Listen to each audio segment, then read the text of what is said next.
ऐसे फार्मर जिन्होंने open field में मिर्च की काश्त की है उनके लिए यकीनन आज की वीडियो बड़ी हेल्पफुल होगी। आज चूंकि हम एक कंप्लीट प्रोग्राम लेके चल रहे हैं इसकी बढ़ोतरी के हवाले से, जब हम पौधे को ट्रांसप्लांट करते हैं उस टाइम से लेके पहले 55-60 दिन का जो टाइम पीरियड है वो पौधे की बढ़ोतरी का टाइम पीरियड होता है। हमारा माइंड है कि पौधा जितना अच्छा अपना हुजम तैयार कर लेता है वो उतनी अच्छी एवरेज लेके आता है। तो देखें, ट्रांसप्लांट से लेके पहले 15 दिन रूट डेवलपमेंट यानी जड़ों की नशो नुमा का दौरानिया होता है या अपनी बुनियाद तैयार करनी होती है। पानी के एतबार से सबसे पहले हम देख लेते हैं, अगर हमारी जमीनें भारी हैं तो पहले 15 दिन में 2 पानी लगते हैं। एक उस टाइम पे जब हमने पौधा ट्रांसप्लांट करना है, पहले पानी देते हैं, जमीन नरम होती है, खड़े पानी में हमने पौधे ट्रांसप्लांट कर देने होते हैं। दूसरा पानी तकरीबन 10 या 12 दिन के बाद इसकी जरूरत होगी जमीन के एतबार से, तो 2 पानी 15 दिन में लगते हैं। अगर हमारी जमीन मैरा या भारी मैरा की कैटेगरी में है तो 3 पानी, मिसाल के तौर पे एक पानी हम लगाते हैं ट्रांसप्लांट के दौरान और दूसरा पानी लगाते हैं 8 दिन के बाद और तीसरा पानी 15 दिन के लगभग हमें लगाना पड़ेगा, यानी 3 दफा आपाशी में करनी पड़ेगी इस तरह की जमीनों में। और तीसरे दर्जे में जो जमीनें हैं, जो सैंडी साइल हैं या कमजोर जमीनें हैं या वो पानी जल्दी जज़ब कर लेती हैं, देखिए इस तरह की जमीन की सिचुएशन कुछ अलग होती है। हो सकता है हमें रोजाना की बुनियाद पे पानी लगाने पड़ जाएं, हर दूसरे दिन हर तीसरे दिन पानी लगाने पड़ सकते हैं। एक्चुअली ये डिसाइड ऐसे किया जाता है कि जब हम पौधा ट्रांसप्लांट कर देते हैं, हमारी कोशिश होती है कि हमारी जमीन पौधे की जड़ों को जल्द से जल्द एडजस्ट कर ले, उनके साथ एक दोस्ताना माहौल पैदा कर ले। तो इसके लिए नमी बरकरार रखना जरूरी होती है। नमी बरकरार रखने के लिए हमें पानी लगाने का फैसला लेना होता है। तो एक्चुअली यही वो पॉइंट होता है जो फैसला करता है कि पहले 15 दिनों में कितने पानी लगते हैं। पौधे की रूट एडजस्टमेंट के हवाले से बात करें, उसमें एक मेजर टॉपिक तो हमने डिस्कस कर दिया कि हर टाइम हमें नमी की जरूरत है जमीन के अंदर। दूसरा, हमें ऐसी सॉइल की जरूरत है जो नरम और भुरभुरी हो, हवादार हो, पौधे की जड़ों को फैलने के लिए स्पेस मुहैया करे और इस जमीन का फर्टिलिटी स्टेटस भी अच्छा हो, इसका ऑर्गेनिक मैटर का स्टेटस भी अच्छा हो। तो इसके लिए चंद चीजें मैं आपके सामने रखूंगा। नंबर 1 तो हमें चाहिए कि हम मल्च कर लें, क्योंकि मल्च के नीचे आमतौर पे नमी ज्यादा देर तक बरकरार रहती है, जमीन नरम भी रहती है और भुरभुरी भी रहती है और जड़ें अच्छे से डेवलप हो पाती हैं। फर्ज कर लें हमने मल्च नहीं किया है, फिर 15 दिन के लगभग जब ट्रांसप्लांट को 15 दिन गुजर जाएं तो एक गोडी नागुज़ीर होती है, वो हर हाल में करनी पड़ती है। उसे एक तो हमारी जड़ी बूटियां तलफ हो जाती हैं, दूसरे नंबर पे जमीन नरम हो जाती है जिससे पौधे की जड़ों को फैलाव के लिए स्पेस मुहैया हो जाती है। तीसरा फायदा ये होता है कि ऑक्सीजन का वायलेशन अच्छा हो जाता है। पौधे के लिए बहुत सारी बीमारियां जो मतवक्के थी अब वो टल जाती हैं। गोडी करवाने के बाद कम से कम 5 और ज्यादा से ज्यादा 8 दिन पानी ना लगाएं, जमीन को खुले मुंह रहने दें, हवा का गुजर दें और जमीन को खुश्क होने दें। इसके बाद आप फील करें कि अब सॉइल ड्राई हो चुकी है और कुछ पौधे अब पानी मांगते हैं, तो फिर पानी भी भरपूर लगाएं और खाद भी भरपूर दें। इस अमल से हमारा पौधा इतनी जल्दी बूस्ट करता है कि 1 हफ्ते में गैर यकीनी तौर पे अपना साइज इंक्रीज करता है। अगले नुक्ते की तरफ आऊंगा और वो है फर्टिलाइजर का, कि फर्टिलाइजर इन 15 दिनों में क्या देने चाहिए। हमें 2 तरह के मामला फेस करने पड़ेंगे। कुछ फार्मर ऐसे हैं जिन्होंने बिजाई के दौरान खाद नहीं दी, कुछ ऐसे फार्मर हैं जिन्होंने बिजाई के टाइम खादें डाली हैं, 1 बैग डीएपी डाला होगा, उसके साथ में कुछ पोटाश डाला होगा, कोई ह्यूमिक एसिड डाला होगा।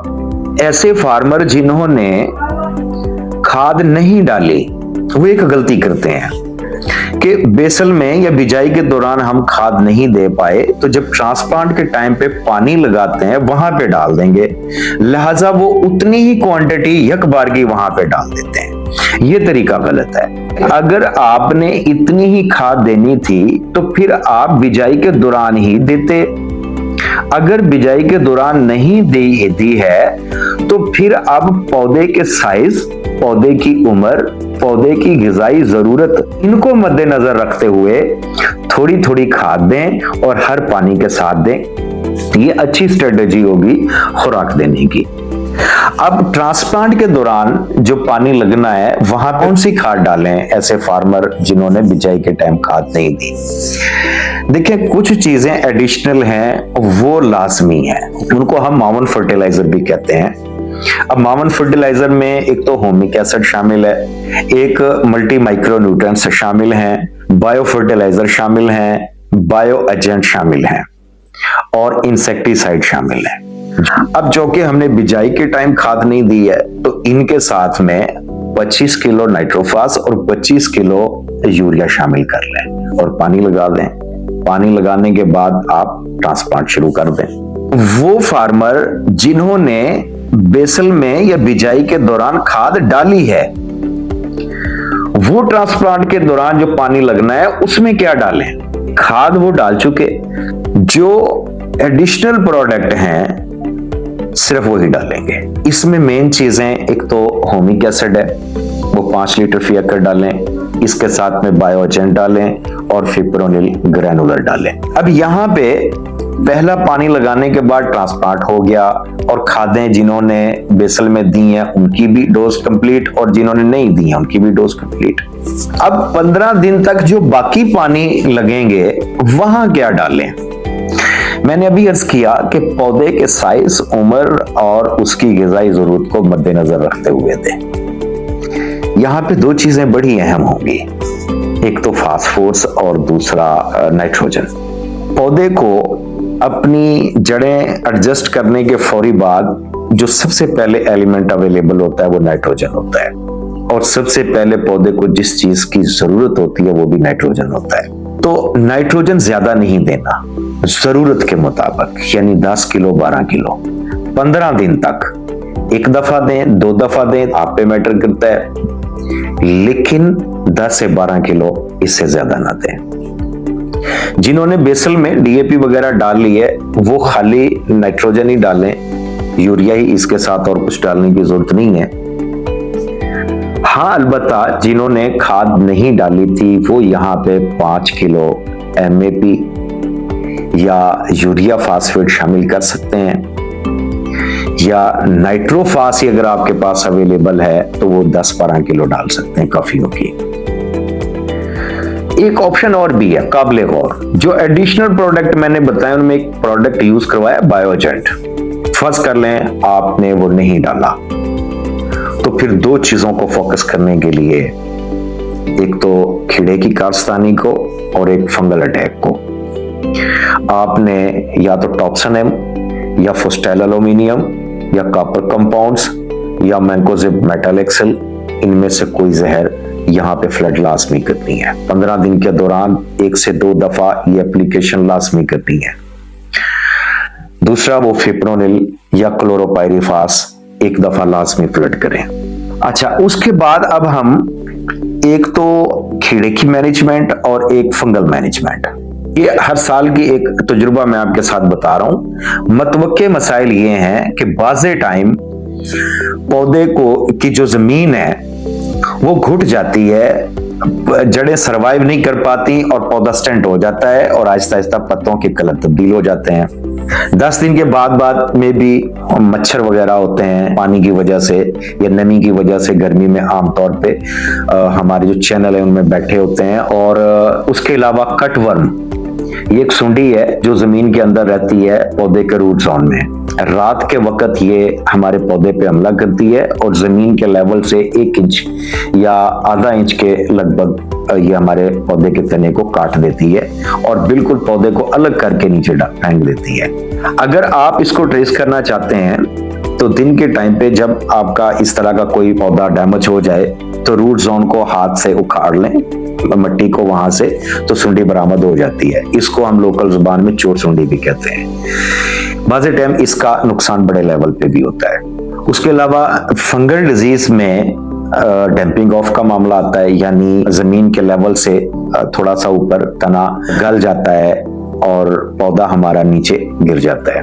तो इसका भी जब नुकसान होता है तो बड़े लेवल पे भी जा सकता है। ये भी काबिल गौर बीमारी है। इसके लिए जो हमने ट्रांसप्लांट के दौरान एप्लीकेशन की है उसमें बायो एजेंट शामिल किया। यहाँ पे डैम्पिंग ऑफ के लिए भी वही काम आता है। वो डैम्पिंग ऑफ का मामला हमारे पौधे के साथ नहीं होने देता। उसी आपाशी के दौरान हमने फिप्रोनिल ग्रैनुलर डाला है। वो इसलिए डाला है कि हमारी जमीन में बीटल्स भी हैं, बग्स भी हैं, सुंडियां भी हैं, दीमक भी है। ये सारे कीड़े हमारे पौधे की जड़ों को इंजरी करते हैं, नुकसान देते हैं। तो इनके नुकसान से बचने के लिए हमने वो एप्लीकेशन की है। अब इसकी स्प्रे के हवाले से बात करूंगा। ट्रांसप्लांट से लेके पहले 15 दिनों में कितने स्प्रे होंगे? जरूरत के मुताबिक 2 स्प्रे होंगे, एक फंजीसाइड और एक टॉनिक बूस्टर जो आपके पौधे को बूस्ट करवाएगा, और दोनों ही स्प्रे ट्रांसप्लांट के 10 दिन के बाद में होंगे। आप ये तय कर लें हमारा पौधा किसी भी सिचुएशन में है, ट्रांसप्लांट के 10वें दिन हमने पहला फंजीसाइड स्प्रे करना है। उसमें तरजीह दें फुस्टाइल एल्यूमिनियम को 2.5 ग्राम 1 लीटर पानी के हिसाब से आपने स्प्रे करवाना है। मैंकोजेब मेटल एक्सेल भी करवा सकते हैं, इसकी रेशो भी यही होगी। 10 दिन गुजर जाने के बाद 12वें दिन, 13वें दिन, 14वें दिन, 15वें दिन, जब भी आप चाहें एक बूस्टर स्प्रे करवाना है। इसमें amino acid, folic acid, trace element, 3 major चीजें शामिल होंगी। और ये चीजें अगर आप एक ही प्रोडक्ट में चाहते हैं तो फुल ब्राइट के नाम से प्रोडक्ट है, ये हमसे अवेलेबल हो जाता है। व्हाट्सएप का नंबर मैं दे दूंगा, आपको अगर चाहिए होगा तो आप राब्ता कर सकते हैं। और ये सस्ता प्रोडक्ट है, 500 ml 100 लीटर पानी के एतबार से आप स्प्रे करवाएंगे तो इससे आपके पौधे को अच्छा बूस्ट लगेगा, बहुत जल्दी शगुफ़ा साजी करना शुरू कर देगा। अब इसके बाद आते हैं सेक्शन 2 की तरफ। सेक्शन 2 में जैसा कि मैंने बताया कि ये 15 दिन से लेकर 40 दिन का दौरानिया है। इसको बढ़ोतरी का दौरानिया भी कहते हैं। इसमें पौधे ने अपना साइज, कुचम, पत्ते और नए शगुफे निकालने होते हैं, अपना फिजिकल स्ट्रक्चर तैयार करना होता है। तो इसमें आपाशी और फर्टिलाइजर दोनों को इकट्ठा लेके चलूंगा। डिजीज मैनेजमेंट है और पेस्ट मैनेजमेंट है, वो इसके बाद हम डिस्कस करेंगे। मैंने सेक्शन 1 में आपको बताया कि 15 दिन पे जब हमने गोडी करनी है तो फिल फॉर पानी नहीं लगाना, वो 5 या 7 दिन के वक्फे के साथ हमने पानी लगाना है। बस वही पानी सेक्शन 2 का पहला पानी होगा। और इसमें भरपूर खाद की एक मैंने एप्लीकेशन की सिफारिश की है कि हमारा पौधा बड़ी जल्दी बूस्ट करता है। यहाँ पे एक तो पौधे को तमन्ना होती है पानी की, ऊपर से फर्टिलाइजर की तमन्ना होती है, उसकी ग्रोथ के नेचुरल डे होते हैं। तो यहाँ पे अगर हम इस तरह की एप्लीकेशन देते हैं तो बड़ी जल्दी पौधे बढ़ोतरी की तरफ चलते हैं। ये हम 15 दिन पे के बाद 16वें दिन, 17वें दिन, 18वें दिन, तकरीबन इन्हीं दिनों में हमारी आपाशी होगी। तो इसमें जो फर्टिलाइजर देना है हमने, nitrophos 25 kilo, urea 25 kilo, multi micro nutrients 5 kilo, यानी कि सुल्तान की सूरत में हमने देना है। ये तो मेजर चीजें हैं हमारी। अब होमिक एसिड 5 लीटर और बायो फर्टिलाइजर 5 लीटर, ये 2 एडिशनल चीजें हैं साथ में। ये एक जामिया प्लान है जो आपने 16, 17, 18 दिनों पे आपाशी के साथ देना है, यानी गोडी के बाद जो पहला पानी लगेगा वहां पे देना है। हर एप्लीकेशन के बाद एक फॉलियर प्लान ये आपने रखना है। तो इस एप्लीकेशन के बाद 2 या 3 दिन के अंदर अंदर आपने स्प्रे करना है, जिसमें एक तो जिंक और दूसरे नंबर पे बोरान, 2 चीजों को फोकस करना है। इससे क्या फायदा होगा कि हमारा पौधा शगुफा साजी ज्यादा करेगा। तो जिंक 150 से 200 ग्राम और बोरान जो है वो 300 ml 5% वाला काफी होगा। 2 चीजें मिला के आप स्प्रे कर दें यहाँ पे। अब चूंकि हमने 17 या 18 दिन के लगभग पानी लगाया था, ये एप्लीकेशन की है, उसके बाद हमारा अगला पानी 24, 25, 26 दिनों के अराउंड अबाउट लगता है। इसमें नाइट्रोजन के सोर्स में कैन 25 किलो डालेंगे और पोटाशियम सल्फेट 5 किलो डालेंगे। बस 2 ही एलिमेंट मिला के पानी लगा दें। इसके फौरी बाद जो हमने स्प्रे करना है उसमें Hemaron 25 gram, trace mix multi micro nutrients या हेडलैंड मल्टी 150 ग्राम ये मिला के स्प्रे करेंगे और एक साथ NPK 20-20-20 मिला लें। ये 500 से 1 किलो काफी होगा। ये 3 चीजें मिला के हमने यहाँ पे एक स्प्रे करना है। अगला पानी हमारा 32, 33, 34 दिन के लगभग लगेगा और इस पानी में जो हम खादें फोकस करने जा रहे हैं वो potassium nitrate 5 kilo, CAN 25 kilo, zinc 2 kilo, Hemaron PGPR 50 gram का एक पैकेट, ये हमने यहाँ पे खादें डालनी है। यहाँ के बाद फ्लावरिंग शुरू हो जाएगी। तो बिल्कुल इन चीजों को फोकस करके मैंने ये एप्लीकेशन ली है। वहां से पहली जो एप्लीकेशन थी वो मैंने ग्रोथ के एतबार से ली है। यहाँ के बाद जो होंगी वो फ्लावर फ्रूटिंग के एतबार से होंगी। तो यहाँ पे वजाहत करने की जरूरत नहीं है कि ये एप्लीकेशन से ये फायदा होगा, ये फायदा होगा, इसे तो वीडियो बहुत लंबी हो जाएगी। मैंने पौधे की स्टेजेस के एतबार से एडजस्ट किए हैं ये खादें। यहाँ पे जो 33 दिन का पानी है यही चीजें हमने डालनी है और साथ में बायो एजेंट 5 लीटर हम शामिल करेंगे। अब चूंकि यहाँ के बाद टेम्परेचर बढ़ेगा, 30 के बाद जब टेम्परेचर बढ़ता है तो साउथर्न ब्लाइट के काफी इश्यूज उठते हैं जो चैलेंज होते हैं पौधे के लिए। यहाँ पे ये लाजमी इस्तेमाल करेंगे। ये एप्लीकेशन बजरिया आपाशी देंगे। इसके फौरी बाद का जो स्प्रे है उसमें हेमारॉन 25 ग्राम और बोरान 300 ml 100 लीटर पानी के एतबार से करेंगे। इसके बाद हमारा अगला पानी 42-43 दिन पे जाएगा। ठीक है, ये तकरीबन एक हफ्ते का मार्जिन दे रहा हूं मैं पानी में, कम बेश हो सकते हैं, जमीनों के एतबार से आप कर सकते हैं।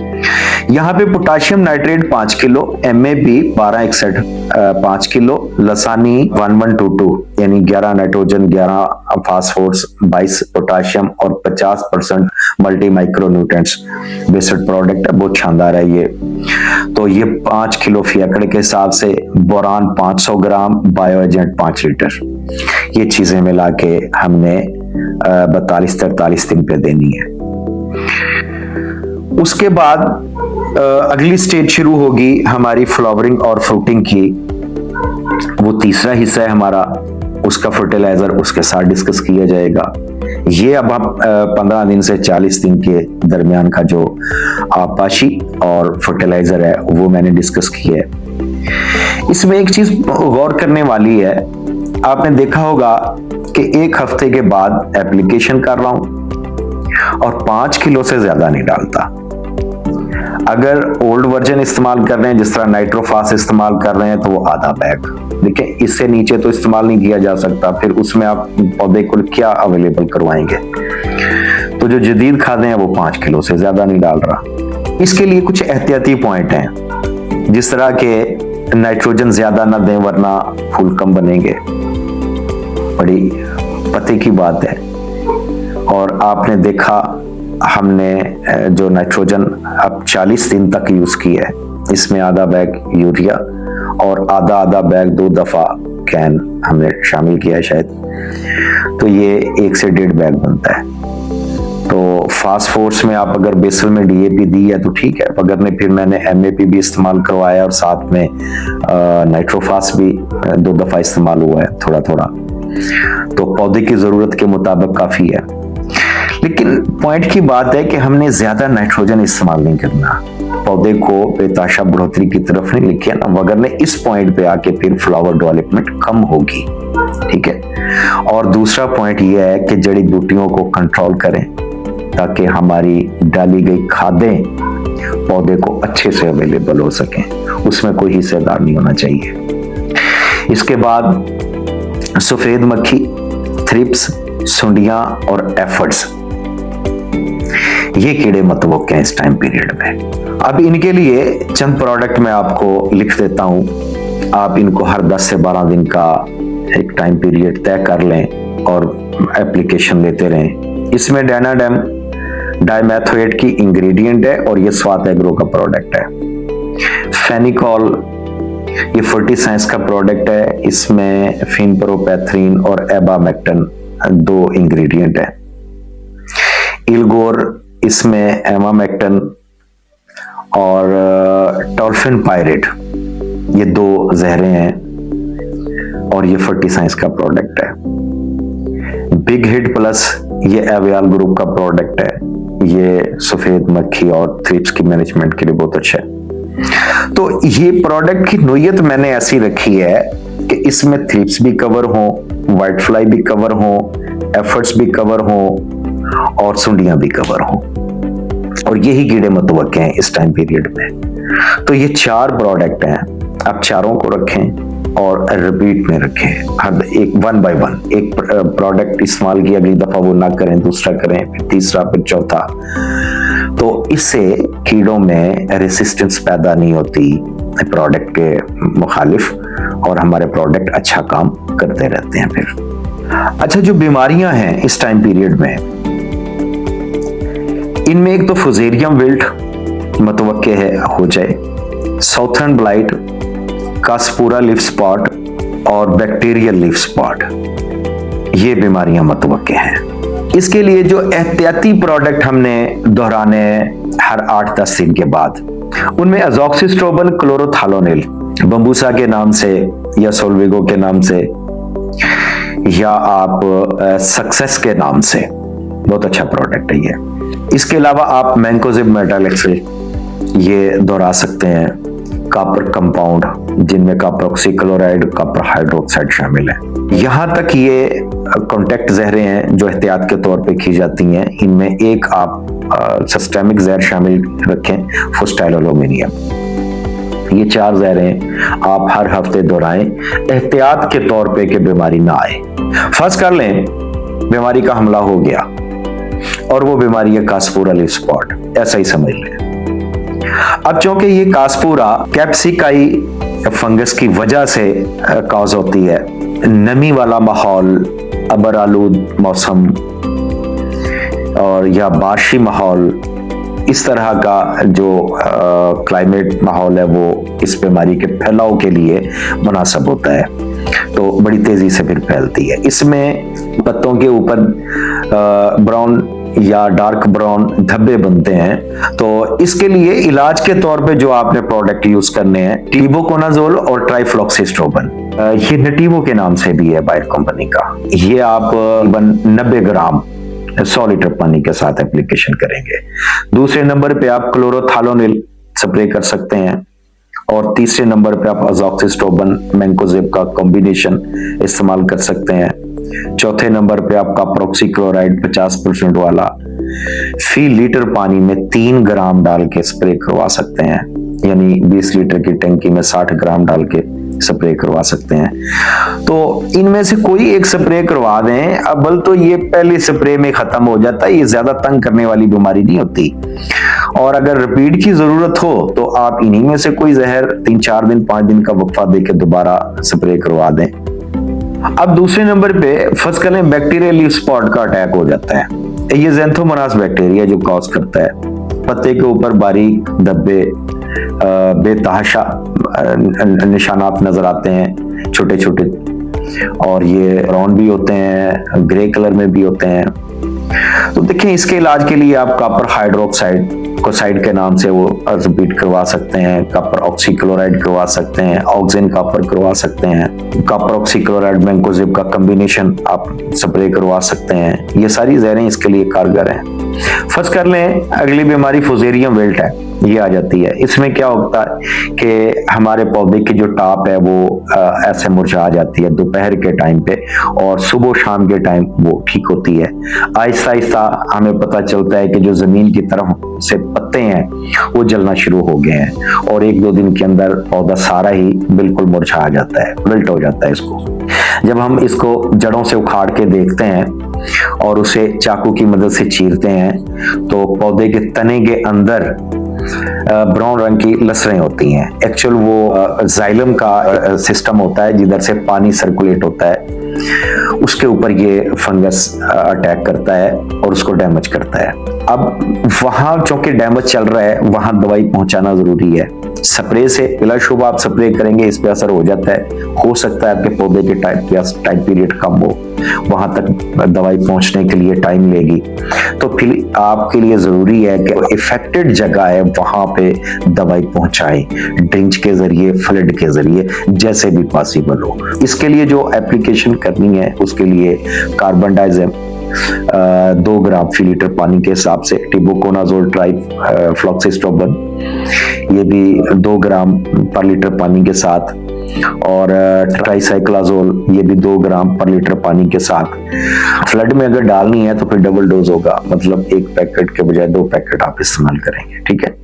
उसके बाद साउथर्न ब्लाइट के इश्यूज हो सकते हैं। मिसाल के तौर पे आपका जो पौधा, इसके मुड्ढों पे आपको सफेद रंग का फंगस या पाउडर नजर आ रहा है, पौधा आपका मुरझाना शुरू हो जाता है, नीचे वाले पत्ते खासतौर पे पहले जल के मरना शुरू होते हैं। ये टमाटर की फसल को बहुत ज्यादा आता है, इसे साउथर्न ब्लाइट कहते हैं।